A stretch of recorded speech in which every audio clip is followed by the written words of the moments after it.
Voy a leer dos poesías de cosecha propia, cortitas, ¿vale? Y con un claro mensaje ecologista.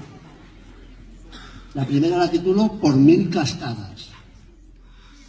Dice: baja ruidoso el río, despavoridas sus aguas, corren cual tropelío, como si les lloviesen ascuas. Se afanan unas sobre otras formando 1000 remolinos, buscando ser las primeras, sin saber a qué destino. ¿De qué huyen sin espera?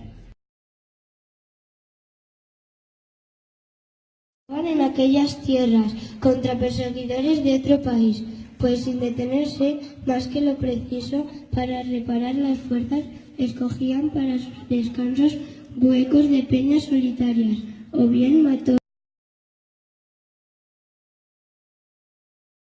Había una vez un niño que era especial. Descubrieron sus padres que era listo y a los 11 años lo llevaron a un colegio llamado Cral Sabinar. Allí tuvo muy buenos amigos. Encontraron un mapa en los archivos del colegio que pertenecía a Pedrino, el rey de los tres Pico, que era una tribu antigua del siglo III. Su tesoro era tan valioso que Lo cuidaron.